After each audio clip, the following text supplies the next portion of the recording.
Hari ini kita akan mendengarkan firman Tuhan mengenai langit yang terbuka. Semua berkata langit yang terbuka. Ada banyak hal-hal yang ajaib yang terjadi ketika langit terbuka di atas kita. Kapankah langit terbuka di atas kita? Alkitab mengatakan bahwa Tuhan kita, Yesus Kristus, mengalami langit yang terbuka di atasnya. Semuanya tahu ketika dia dibaptis, langit terbuka dan kemudian turunlah Roh Kudus yang berlembaga sebagai seekor burung merpati. Lalu kemudian kedengaran suara dari sorga dan berkata, inilah anak yang kukasihi, kepadanya lah aku berkenan. Tetapi tidak banyak orang, sama seperti saya juga dahulu, yang melewati satu bagian daripada ayat tersebut.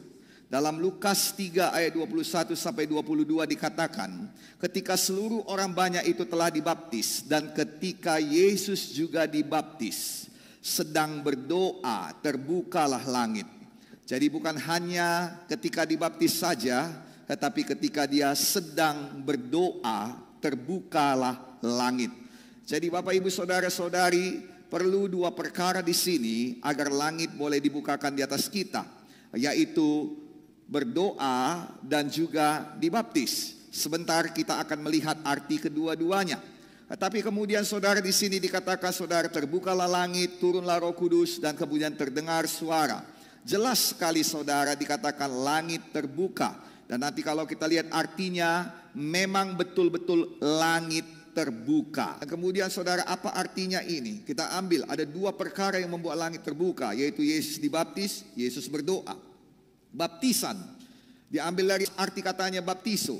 Baptiso itu artinya ditenggelamkan. Tidak ada seorang pun yang mau ditenggelamkan dalam hidupnya. Ya, setuju, katakan amin. Orang yang tenggelam pun pasti akan berusaha untuk naik ke permukaan sampai memang dia tidak sanggup lagi. Apalagi kalau dia ditenggelamkan, dia pasti melawan semua. Apalagi kalau saudara bisa berdiri di atas kolam tersebut dan ada orang mau menenggelamkan saudara. Saudara pasti melawan sekuat tenaga untuk naik ke permukaan. Ya, setuju, katakan amin. Itu sebabnya saudara, tidak ada satu baptisan bisa terjadi kalau saudara tidak menyerahkan diri. Baptisan artinya menyerahkan diri kepada Tuhan, menjadi milik Tuhan seluruhnya, supaya saudara betul-betul dikuburkan bersama-sama dengan Kristus. Dan dalam Roma 6 berkata, dibangkitkan kembali bersama-sama dengan kemuliaan Kristus. Boleh kita berikan tepuk tangan bagi Tuhan Yesus. Jadi baptisan artinya penyerahan diri. Mengapa ada penyerahan diri? Karena ada iman yang teguh. Tidak ada seorang pun yang bisa menyerahkan dirinya tanpa iman, tanpa percaya. Zaman-zaman dahulu saya mendengarkan khotbah-khotbah daripada khotbah klasik daripada Billy Graham, daripada hamba-hamba Tuhan yang luar biasa. Mereka berkata kalau namanya melangkah dalam iman artinya to walk to the unknown. Artinya apa? Untuk melangkahkan kaki ke tempat yang tidak diketahui. Untuk menerjunkan diri ke tempat yang tidak diketahui. Untuk menyerahkan diri kepada tempat yang tidak diketahui. Dan inilah namanya penyerahan diri. Inilah namanya baptisan. Baptisan bukan hanya sekali di kolam baptisan kita, tetapi baptisan itu setiap hari. Setiap hari kita menyerahkan diri kepada Tuhan. Kita melangkah ke tempat-tempat di mana kita tidak tahu. Kita melangkah ke tempat-tempat di mana Tuhan suruh kita. Kita melangkah dalam bisnis. Kita melangkah dalam pelayanan. Kita melangkah dalam kasih. Kita melangkah dalam hubungan. Ke tempat-tempat di mana kita tidak dapat prediksikan. Tetapi kita tahu ada Tuhan di sana. Ada tangan Tuhan di sana. Ada janji Tuhan di sana. Dan inilah cerita mengenai iman. Inilah cerita mengenai baptisan yang harus kita miliki sebagai salah satu syarat agar langit di atas kita dibukakan Tuhan. Saya berdoa GKII punya iman dan punya penyerahan diri yang cukup supaya langit boleh terbuka di atas gereja kita dan tercurahlah hujan berkat yang luar biasa. Yang sukacita katakan amin. Nah, saudara yang kasih dalam nama Tuhan Yesus Kristus, dibaptis juga berarti saudara kita merendahkan hati kita. Kita mengaku bahwa kita tidak lagi mengontrol diri kita, tetapi Tuhanlah yang mengontrolnya. Di situ juga bercerita mengenai pertobatan, bercerita mengenai meninggalkan jalan-jalan kita yang jahat, berbalik kepada Tuhan. Ini adalah cerita mengenai baptisan. Nah, sekarang kalau mengenai doa saudara, dikatakan dalam 2 Tawari 7 ayat 14, dikatakan saudara, kalau kita yang atas kita nama Tuhan disebut, merendahkan diri, berdoa, mencari wajahku, berbalik dari jalan-jalan yang jahat. Tadi semua itu cerita merendahkan diri, mencari wajah Tuhan, berbalik dari jalan-jalan jahat. Itu semua cerita tentang baptisan. Dan ditambah dengan berdoa, maka aku akan mendengar dari sorga dan mengampuni dosa-dosa mereka dan memulihkan negeri mereka. Kata doa di sini diambil dari kata palal. Palal artinya untuk berdoa, untuk membela dengan sungguh-sungguh, untuk memperkatakan hal-hal atau perkara-perkara tentang seseorang atau tentang sesuatu tempat. Dalam hal ini negara kita Indonesia, dalam hal ini kota kita Kota Medan. Untuk membuat permohonan, berdoa atau palal juga artinya menghakimi atau menarik penghakiman. Saya berdoa penghakiman yang diletakkan Tuhan atas Indonesia bisa dibatalkan ketika umat Tuhan berdoa. Haleluya. Haleluya. Nah, saudara yang kasih dalam nama Tuhan Yesus Kristus, ketika kita berdoa, ketika kita menyerahkan diri kita kepada Tuhan, beriman, ketika kita membela dengan sungguh-sungguh, ketika kita mengaku dosa-dosa kita, berbalik dari jalan-jalan kita yang jahat, ketika kita melaksanakan baptisan secara rohani dan berdoa sungguh-sungguh, maka langit akan terbuka di atas kita. Kalau kita bisa melakukannya setiap hari, maka setiap hari langit akan terbuka di atas kita. Haleluya. Kuncinya sudah kau dapatkan. Dan Roh Kudus pasti menguatkan kita untuk melakukannya. Pertanyaannya, maukah saudara melakukannya? Saya berdoa semuanya kita mau melakukannya. Tidak ada ruginya ketika langit dibukakan di atas kita. Yang jelas akan ada hal-hal yang luar biasa. Dan hari ini kita akan lihat ada 7 perkara, tetapi minggu ini kita akan lihat 3 saja. Nah, mari kita lihat yang terjadi ketika langit terbuka di atas kepala kita. Yang terjadi ketika langit terbuka di atas kita. Nah, saudara, kata terbuka diambil dari bahasa aslinya. Dalam perjanjian lama diambil dari kata Ibrani yaitu patak. Patak itu berarti dibukakan selebar-lebarnya. Dibebaskan sepenuhnya. Penerobosan. Kelepasan. Jadi kalau dikatakan terbuka itu artinya ada penerobosan. Haleluya. Haleluya. Penerobosan itu artinya tadinya tidak ada jalan, sekarang ada jalan. Kita berikan tepuk tangan bagi Tuhan Yesus. Penerobosan artinya tembus. Tadinya tidak mampu, sekarang mampu. Tadinya tidak bisa, sekarang bisa. Dan itulah artinya terbuka. Sekarang terbuka jalan dikatakan. Tadinya tidak bisa, sekarang bisa. Sekarang terbuka cara. Tadinya tidak bisa, sekarang bisa. Dan inilah yang mau ditawarkan Tuhan kepada kita yang berdoa dan kepada kita yang menyerahkan diri kepadanya. Saya berdoa ini jadi bagi kita semuanya. Agar langit dibukakan selebar-lebarnya. Berkat Tuhan dibebaskan sepenuh-penuhnya. Ada penerobosan dalam hidup kita. Dan ada kelepasan sungguh-sungguh dari semua yang mengikat kita. Haleluya. Boleh kita berikan tepuk tangan bagi Tuhan Yesus. Dalam perjanjian baru kata terbuka diambil dari bahasa Yunani yaitu anoigo. Anoigo artinya dibukakan, terbuka. Dan juga ini berarti dibukakan dalam segala arti. Jadi bukan hanya tersirat tetapi juga tersurat. Bukan hanya dalam nyata tetapi juga secara teologi. Anoigo artinya terbuka. Kalau dikatakan anoigo artinya terbuka. Tidak perlu lagi ditafsirkan macam-macam. Tetapi artinya jelas terbuka. Ini artinya bahwa Tuhan berkata ketika dikatakannya langit terbuka. Engkau tidak perlu dibukakan atau tidak ya. Dibukakan atau tidak. Mungkin kali artinya ini. Mungkin kali artinya itu. Tidak. Ketika dikatakan anoigo artinya pasti terbuka bagimu. Pasti terbuka bagimu. Pasti terbuka bagi saya. Haleluya. Nah sekarang, kata langit dalam bahasa Yunani artinya langit di atas kita. Tetapi juga dapat berarti sorga. Itu sebabnya kalau saudara baca dalam bahasa Inggris. Dalam bahasa Indonesia dikatakan langit terbuka. Tetapi dalam bahasa Inggris dikatakan heaven opens. Dan heaven itu kita tahu dalam bahasa Indonesia adalah sorga. Dan mereka tidak salah cetak. Karena dalam bahasa Yunani artinya juga adalah sorga. Dan pada implikasinya secara langsung adalah sukacita, kebahagiaan, kuasa, kekekalan, dan Injil. Jadi 5 ini adalah sorga. Bandingkan dengan apa yang dikatakan Paulus mengenai sorga dalam Roma 14 ayat 17. Sebab kerajaan Allah, sorga bukanlah soal makanan dan minuman, tetapi kebenaran. Kebenaran itu dapat dari Injil saudara. Dan kemudian damai sejahtera, sukacita oleh Roh Kudus. Jadi betul arti kata ini. Ketika dikatakan heaven opens, Langit terbuka artinya sorga terbuka. Maka saya berdoa, langit terbuka atas saudara, sorga terbuka atas saudara. Haleluya. Yang suka cita katakan amin.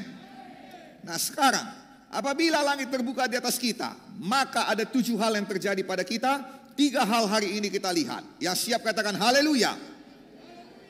Nomor 1, ketika sorga terbuka di atas kita, akan terjadi hal yang belum pernah terjadi sebelumnya kepadamu, kepada saya.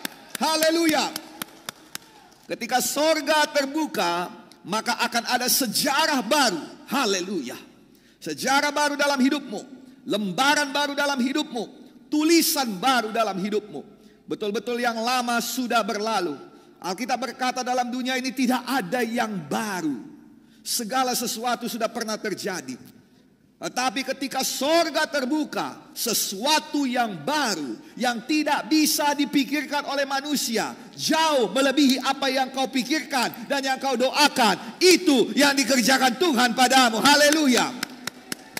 Ya sukacita katakan amin.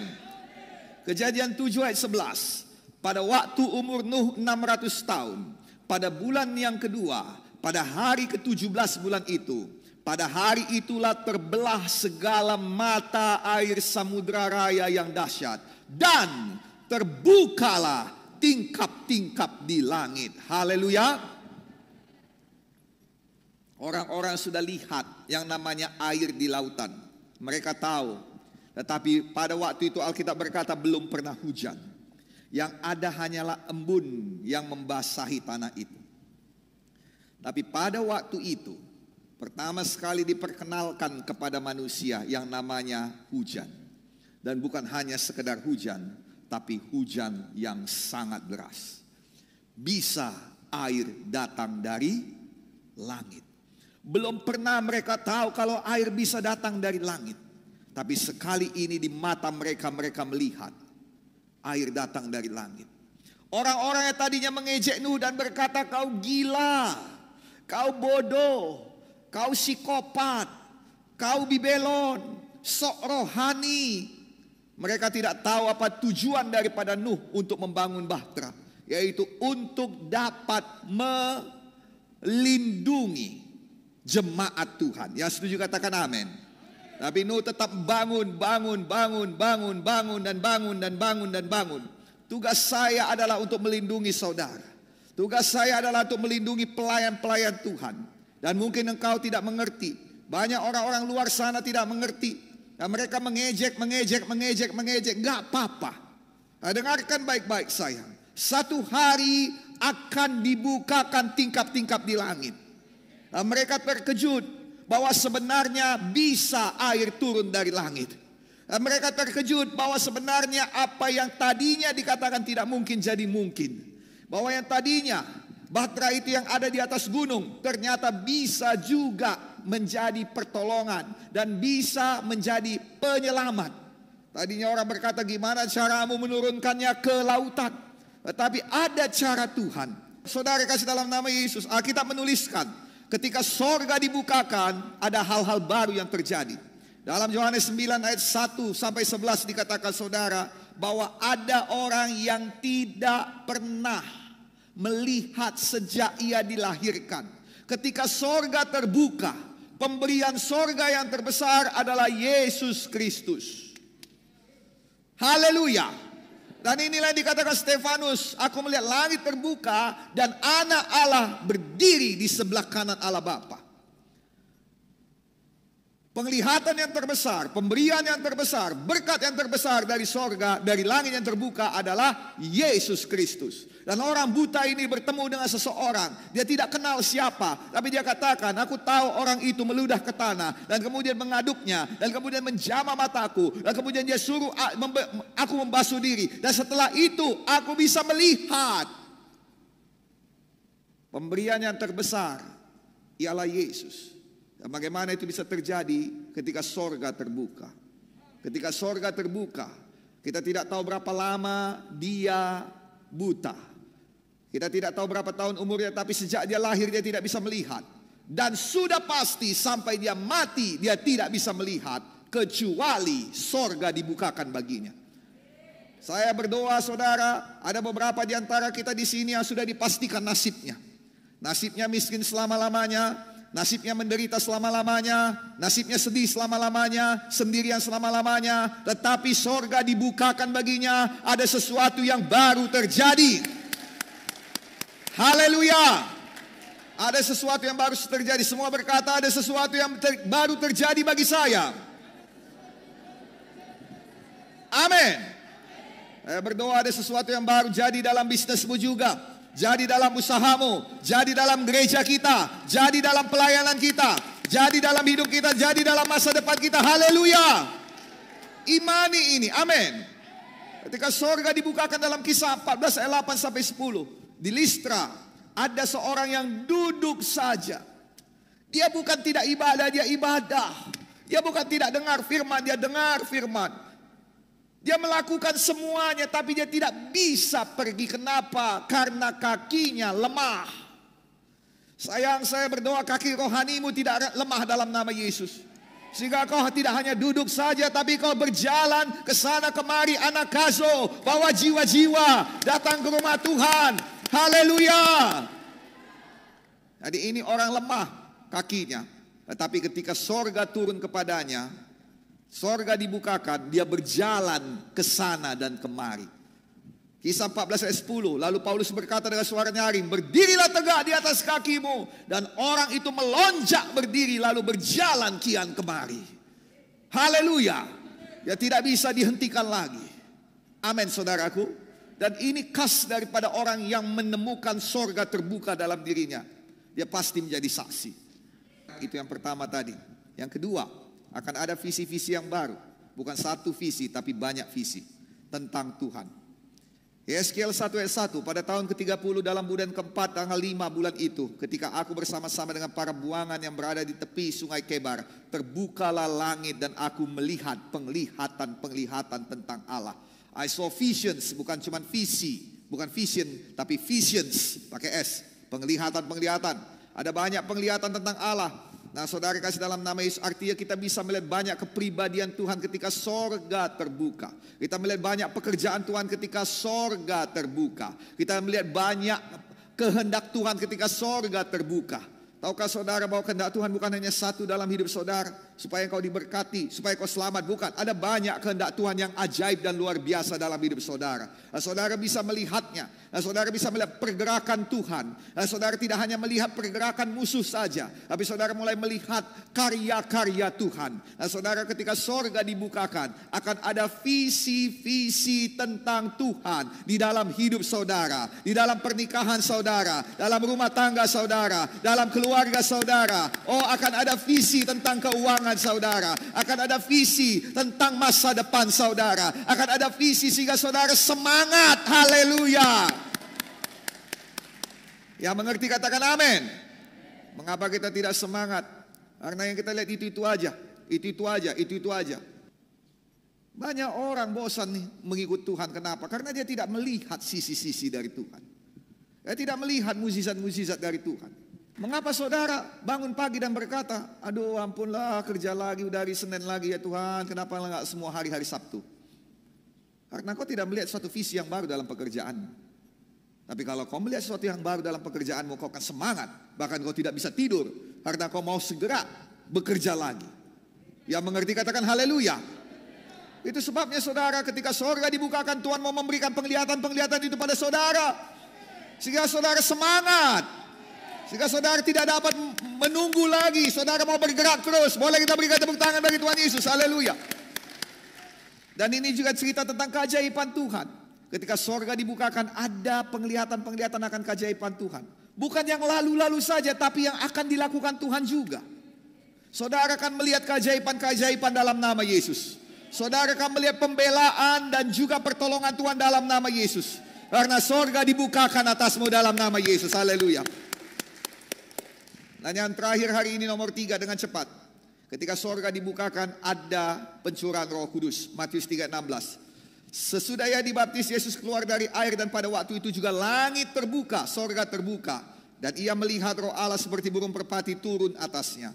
Nah saudara kasih dalam nama Tuhan Yesus Kristus, Kenapa Roh Kudus? Karena itu yang paling baik. Itulah mesinnya Tuhan Yesus. Itulah yang membuat Yesus berubah. 30 tahun jadi dunia ini sangat berhikmat, sangat pintar, tidak dapat didebat, tapi tidak ada kuasa. Engkau bisa jadi orang yang paling benar, paling hebat, paling pintar, tapi tidak melakukan impact apapun, dampak apapun pada sekelilingmu. Yang ada padamu hanya debat, sama seperti Tuhan Yesus. Menang berdebat tapi tidak ada yang sembuh. Menang berdebat tapi tidak ada yang selamat. Menang berdebat tapi tidak ada yang terjamah hatinya. Dan tidak ada yang berkata dia berkata-kata dengan kuasa. Semuanya berkata, anak siapa ini? Mengapa, dari mana dia dapat hikmat ini semua? Itu saja dikatakan orang. Sayang, tetapi ketika Roh Kudus turun, sedikit pun kau berbicara, ada kuasa. Nah saudara, Roh Kudus sangat penting.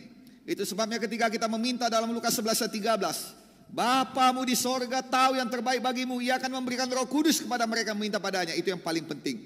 Roma 8 ayat 2 berkata Roh Kudus memberikan hidup. Dan bukan hanya hidup, tetapi Dia memberikan kemerdekaan dalam hidup kita.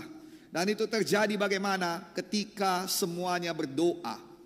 Dikatakan dalam Kisah 2, ketika mereka berdoa, maka datanglah Roh Kudus dan bersuara seperti angin yang keras, dan kemudian berbentuk seperti lidah-lidah api. Sayang, ini artinya sorga sedang dibukakan. Hari ini sorga sedang terbuka. Tapi permasalahannya, apakah itu terbuka atasmu atau tidak? Hari ini ada gereja-gereja yang menikmati terbukanya sorga. Ada kehidupan-kehidupan yang menikmati terbukanya sorga. Tapi ada kehidupan yang tetap berjuang sendiri. Bukan berarti mereka jahat, bukan berarti mereka berdosa. Tapi mereka mengandalkan kekuatan sendiri, kebenaran sendiri. Hari ini saya ajak saudara menyerahkan diri, mengasihi Tuhan lebih lagi. Dalam semua bidang hidup kita, serahkan diri pada Tuhan. Dalam semua masa lalu kita, serahkan diri pada Tuhan. Dalam semua harapan-harapan kita, serahkan diri pada Tuhan. Percaya, lakukan yang terbaik, utamakan Tuhan, dan berdoa. Haleluya. Berdoa, membela. Kalau kita membela, Tuhan pun pasti membela kita. Yang setuju katakan haleluya. Maka Kamis depan saya ajak saudara semuanya, yuk sama-sama kita GKI berdoa. Siapkan handphone saudara, unduh aplikasi Zoom, dan nanti kita akan beritahukan pada saudara username-nya dan juga password-nya, supaya saudara bisa masuk dan kita berdoa bersama-sama. Amin. Dan saya berdoa semua berkat-berkat langit yang terbuka itu jadi milik saudara. Yang diberkati hari ini katakan saya ya Tuhan. Yuk mari kita bangkit berdiri semuanya. Kita berikan tepuk tangan bagi Tuhan Yesus. Haleluya.